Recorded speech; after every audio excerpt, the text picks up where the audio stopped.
Hey folks, welcome back to the Portable Gamer, welcome back to European Truck Simulator 2, and welcome back to, is it Ljubljana? I think it is, I think it is. Right, we need to head north. There were no jobs heading out of this town going the direction we want to go, which is due west. But I did find a job out of southern Austria, a couple hours from here, and that is heading to northern Italy. So we're going to have to, it's a little circuitous, you know what I'm saying? We got to do a little bit of a Magellan, but we'll get there. Drive safe. So we get this going, we get some lights on, we get some wipers on, brake is off, there we go. And I think, yeah, we'll probably need to stop for fuel. We can stop for fuel somewhere out of town on the way to Austria. I don't think we need fuel right now. We won't be burning a lot without a trailer on. So it's going to take a couple hours of game time to get up north to pick that up, and then a couple hours to get into Italy. So hopefully it'll be one episode. We'll see. So we go here. Turn left. Here. Oh dear. Still okay there. There we go.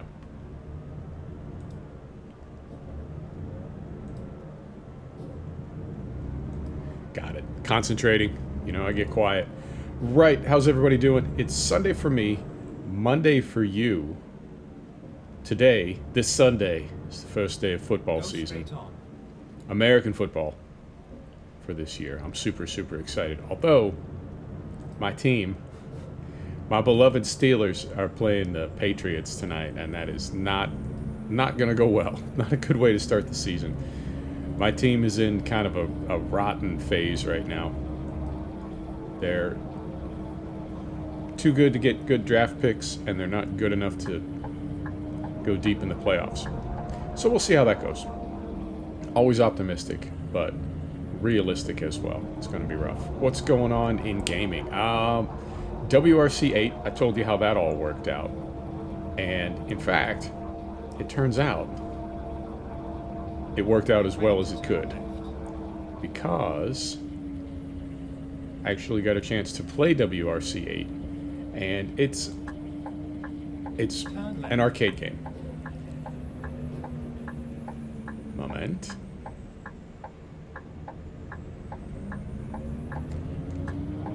Whoa. It's WRC 7.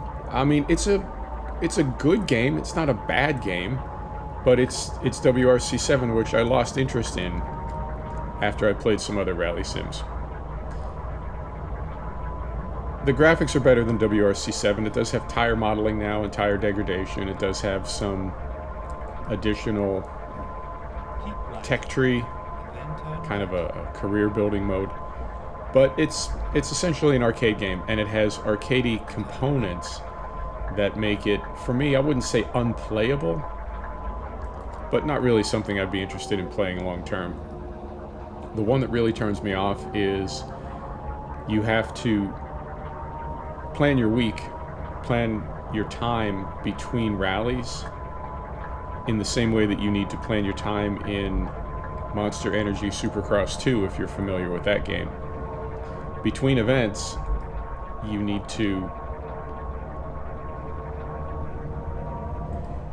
decide how you want to spend your time. You can do promotional events, you can go to the compound and train, you can do this, you can do that. We have to do the same thing in WRC 8, but one of the things that you have to do, it's not really mandatory, one of the things that you have to do is drive an extremely damaged car at night in the rain and get to a checkpoint within a certain amount of time.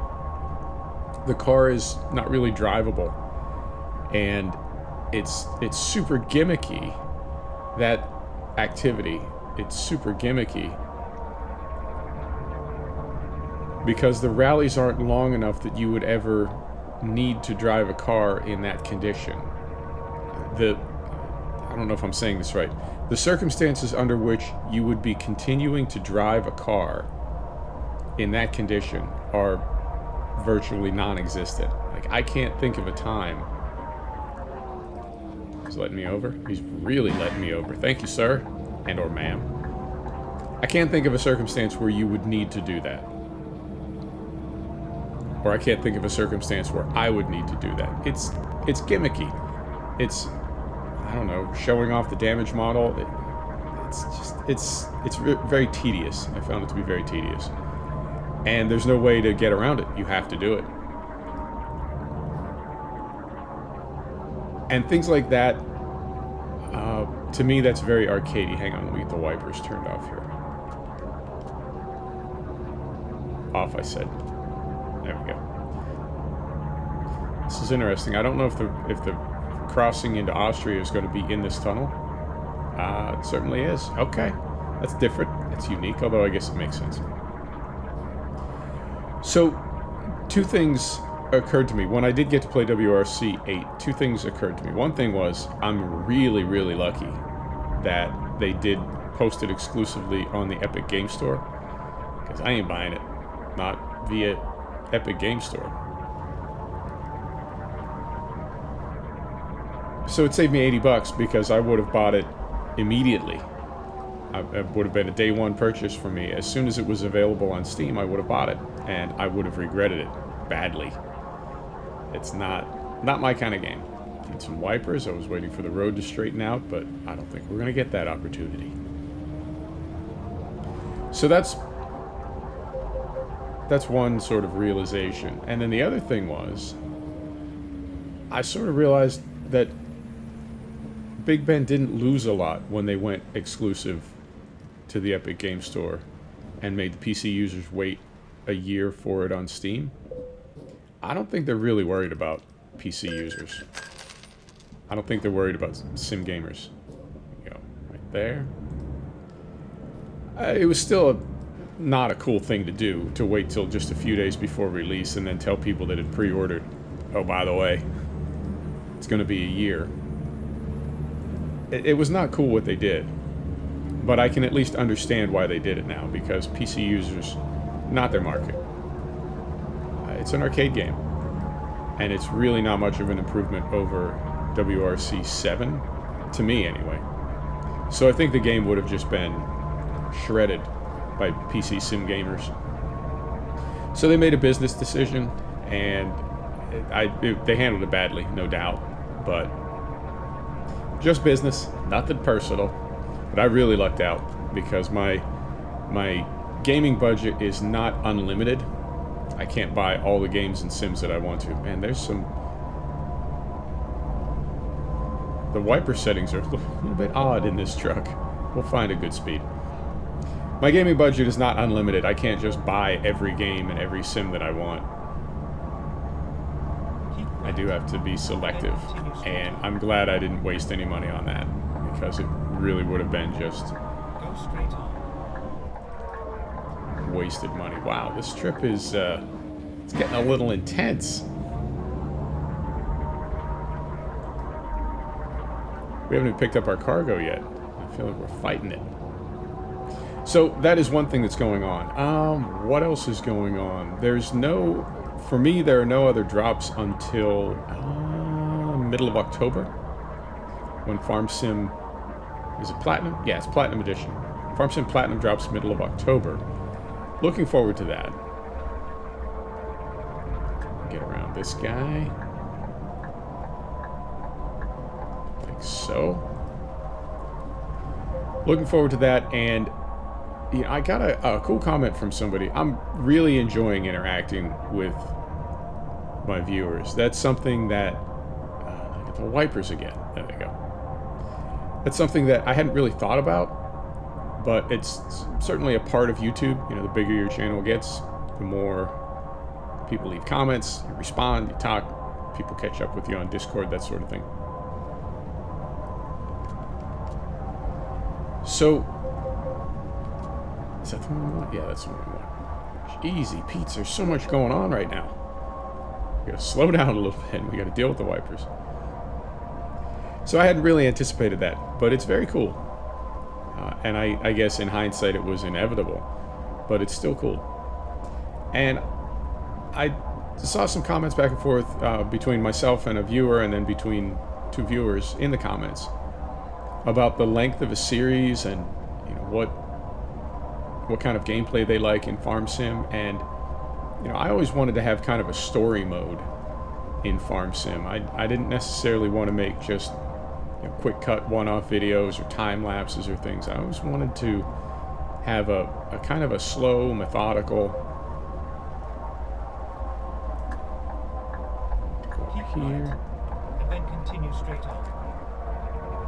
More of a storytelling mode. And because Farm Sim, I think more than any other sim that I play, because Farm Sim has sort of unexpected developments, Farm Sim to me is a lot of problem solving. Problems come up unexpectedly. You want to do this. Oh no, you can't do that. You're going to have to do something like this instead. Well, all right, how am I going to do that? And you figure it out. And that's something that I really do like about it. And I also like that the way that I solve problems is not the way that you solve problems. So when we interact with one another, me and whoever, or you and whoever, say, how'd you solve that problem? I did it like this. Oh, that's cool. I did it like this. So I love that aspect of Farm Sim. And I think stretching a video out, stretching a series out till you can see not a lot of problems, but so you can see a string of problems that needed to be solved and how I solved them, I think is something I'm definitely interested in doing. And we'll pull up right about here so we can still see the light. Oh, we gotta go just a little bit further. It's right behind my... No! It's right behind my quick pass. There it is. So I think that's cool. And I'm glad I got that feedback, and I'll definitely take it to heart. And as I said, it's something that I kind of wanted to do anyway. So it all works out. I love this truck, but I must admit it feels funny. It feels a little funny. It's a tricky truck. It's been built. It's been handed off. It's been gone from various patches. It's a cool truck, but it is not without flaws. But that's true of many things in life. Right. Well, we made it to Klagenfurt. Now we just need to find a pickup.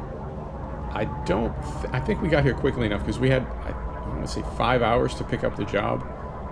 And it took about 2 hours and... took about 2 hours and 40 minutes to get here. So I think we've got plenty of time to pick up the job. However, it also took us 15 minutes of real time to get here, which is half an episode. So by the time we get hooked up, I don't think we're going to make it all the way to Italy this episode. That's okay. And I also... Yeah. I had some lights on. I didn't have all my lights on. I'll get the rest of them on.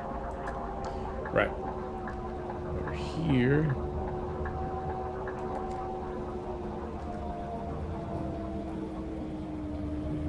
And right around here. There we go.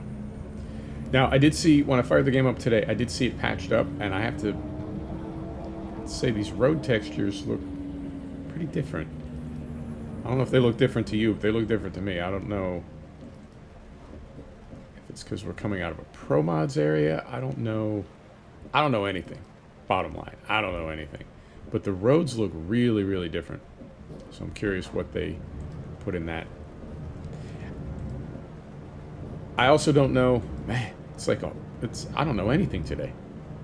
I also don't know if SCS has patch notes for some of the smaller patches that they do, like the big ones I know, 1.33 to 1.34, 1.34 to 1.35. I know they have notes for those. I don't know if they have notes for some of the intermediate patches that come in between. Turn right. But I'd be curious to see some of the things that they do in there. I'm sure a lot of it is just bug fixes and that sort of thing, but still. Go right in here. Pick up our job. We are going to get the option for trailers, but I think we're just going to take what they've got for us. not mess with it, so we don't get into that pause between screens. Right, neutral. Set the brake. What you got for us, dispatch? Go right here. And this is going to Verona. Yeah, this is the one that we want. It's headed our way. I mean, there's nothing. Bilbao's too far. Dover's too far. Hungary's the wrong direction. So I think this has got to be it. So we'll take it. It is right there. Perfect. Brake is off. Swing this around this way.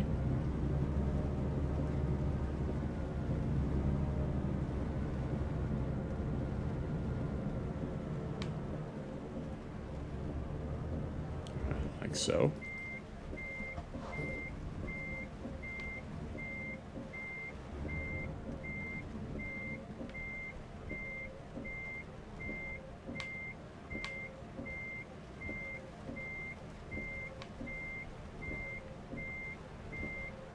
Okay, here we go. All right. We are hooked up. Put her in gear. Let's take a look at this from the outside, see what it looks like. I'm always curious. There we are. Not too bad. That looks very functional. That's a very industrial setup right there. Our little mule of a truck. I love it. Right, here we go. And we'll just go, we've got another, about another 15 minutes. We'll just go till 30 minutes for the video, and then I'll call it whether we're there or not. Turn left. Green light. Lovely.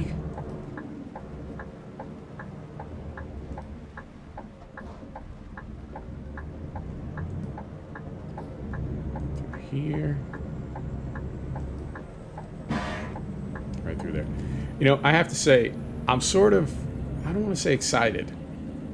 I'm sort of looking forward to making it back to our home base. Even though that's not our home base. It's just a game. And I actually end up there all the time. Because the game, when the game patches, like today we ended up back in Reims. And I had to get us back to Ljubljana. Every time the game patches up, it puts you back at your home garage. So we do spend time there. It's a weird thing that you would be homesick for a place that doesn't exist. I mean, I know Reims exists in real life. I got that. But you know what I mean. It's just a chunk of code. It's a dot on a map in a game. But it still feels like it's been a long time since we've been home. We've been making this big loop around Europe. It's interesting. It's fascinating to me the way that we interact with games. And how different people game. And I know for some people gaming is only ever gaming.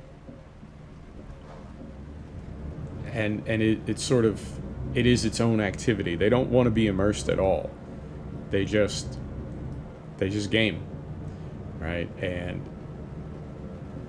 you'll see people that have that take on gaming. You'll see them sort of heckling people in threads like, oh, what's wrong with you? You take this seriously? Do you think you're really driving a race car? Do you think you're really driving a truck? And I get that, because for some people, there is no immersion when they're gaming. They're having a great time, but they are not in any way immersed. They are participating in the activity of gaming rather than thinking that they are participating in the activity of whatever it is they're doing in the game. So they're not chasing that immersion. To them, I think it's a more immediate kind of thing. And then other people, the other end of the spectrum, they are extremely immersed. And I know some of the flight sim folks, when they flight sim, they've got somebody playing the part of an air traffic controller. And you can find videos of people messing with air traffic controllers in flight sim, like not doing what they're supposed to, and people absolutely flip out. It's a whole scene, man. It's a proper scene. So there are other people that take these things very, very seriously. I think I'm somewhere in the middle. I'd like to hope I'm somewhere in the middle. But I will admit that as these sims get more and more realistic, I think a lot of people that are in the middle are going to move more to that immersed side. And I wouldn't say that's by design. I don't think anybody's, it's not a conspiracy or anything. I think it's just the way that the industry is going to evolve. Right, so we'll get this in neutral. Neutral. Wipers off, set the brake, lights off, engine off. Let's get some fuel here, and I'm going to have some coffee.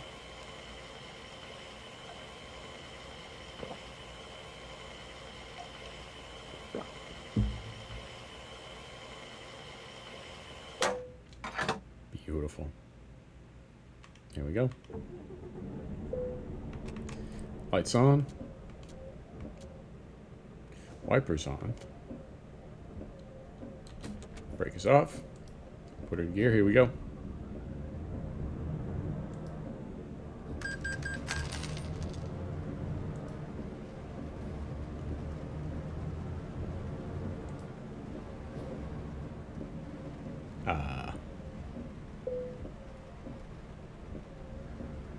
All right.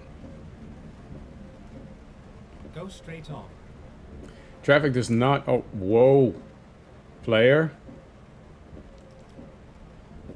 Alright, there you go. Traffic does not always make sense in this game. But for the most part, it works pretty good. And, I'm told that all these cars actually have like a scripted agenda. They're all going somewhere. They don't just randomly spawn in. I'm told that. I don't know if I believe that. But I'm told that every vehicle that you see moving has a place that it is going to, whether it's local or far away. If that's the case, if that's true, then I guess it's kind of a miracle that traffic functions at all in this game. I mean, video games in general, when you think about the hundreds of thousands or millions of lines of code that represent a video game, the fact that they work at all really is kind of,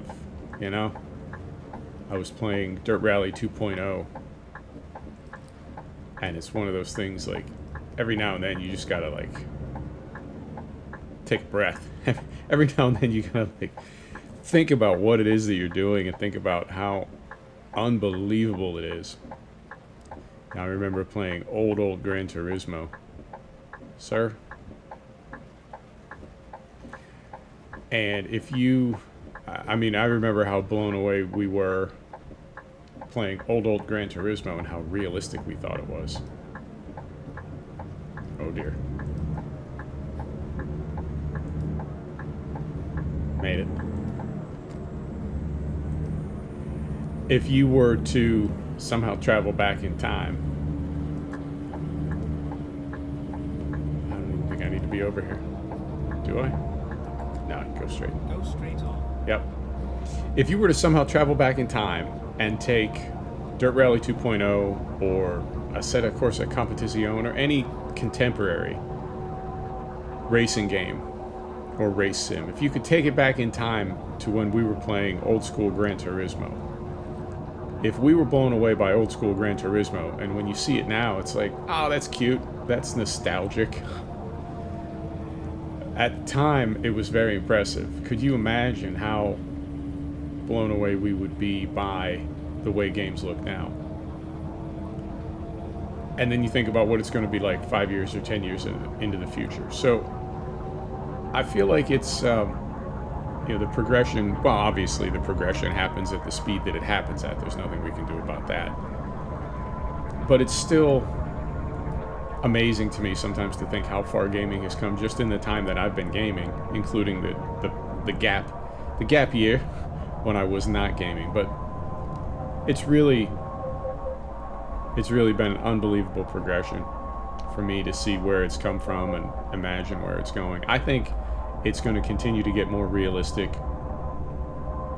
And, it's funny because I play Assetto Corsa Competizione, but I also subscribe to the GT World channel, which is the official channel. Let me get the wipers off here. It's the official channel of SRO, which is the company that owns Blancpain and handles all that series.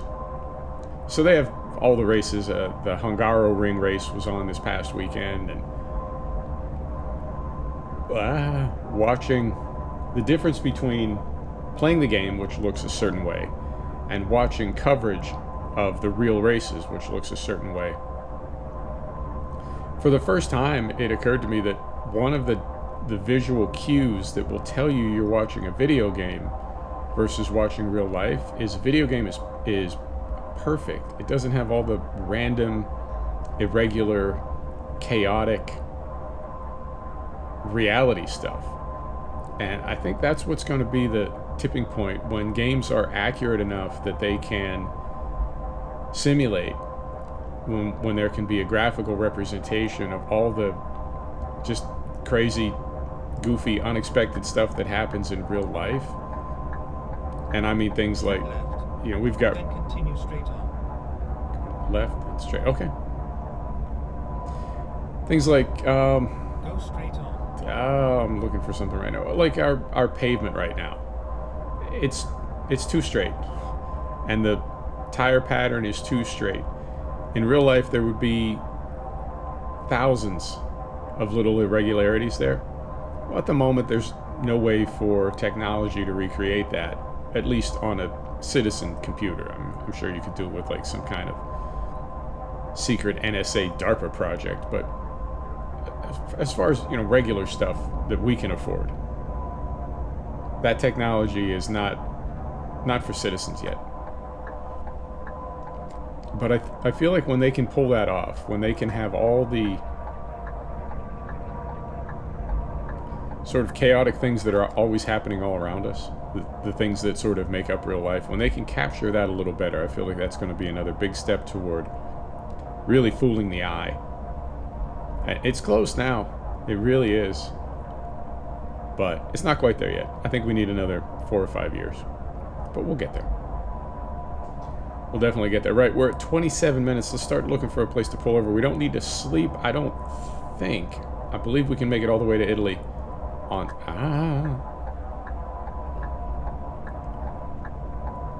I believe we can make it all the way to Italy on Go this straight on. sleep cycle. But I would still like to... Loading a tile. I'd still like to pull off the highway instead of just ending the video with us rolling. But we'll figure it out.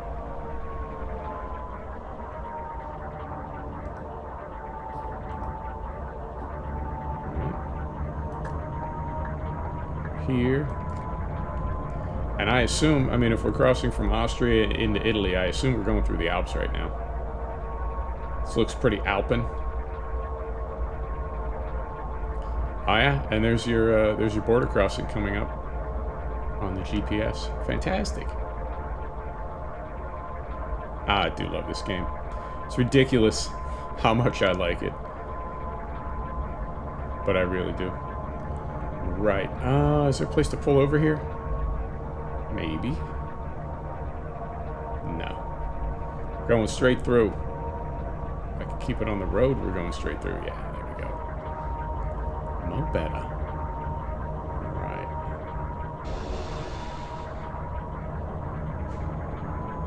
And it really has been a long time since we've been here.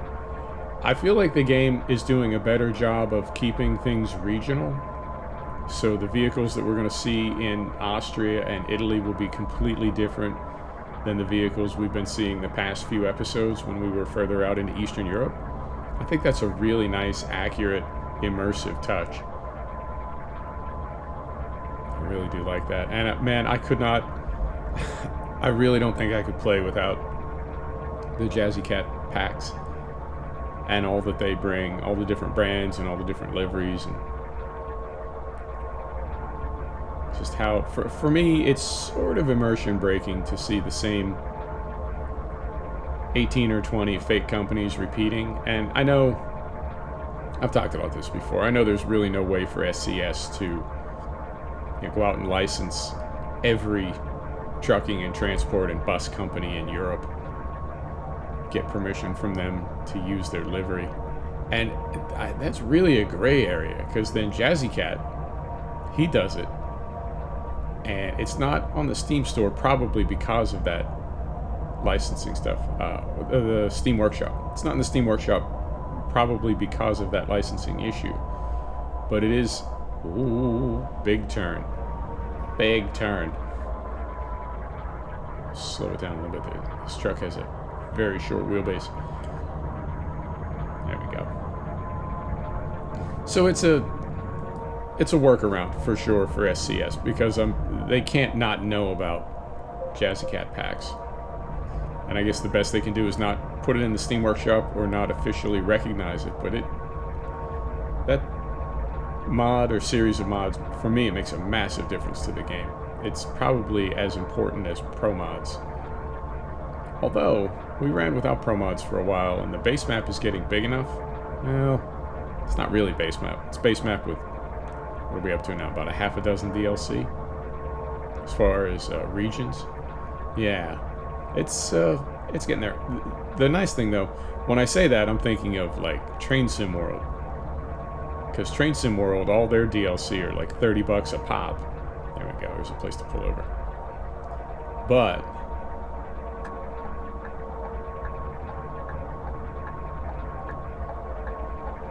Euro Truck and American Truck are always on sale. So you can get this game for about $5. You don't need to, like, break the bank if you want to get you some DLC. Right. This is not actually a place to pull over. I'm just going to kind of stuff it over here to the side. In fact, let's do that. Let's just pull it right in here, and we'll call this the end of the episode. How are we doing on time? 31 minutes. Not too bad. So we'll call it right here. And we'll pick it up from here next episode and head the rest of the way into Italy. Go from there. All right. Hop outside. Thumbnail. There you go. Folks, thanks for stopping back to check out The Portable Gamer. Thanks for joining us for another episode of European Truck Simulator 2. We'll see you next time. Take care now.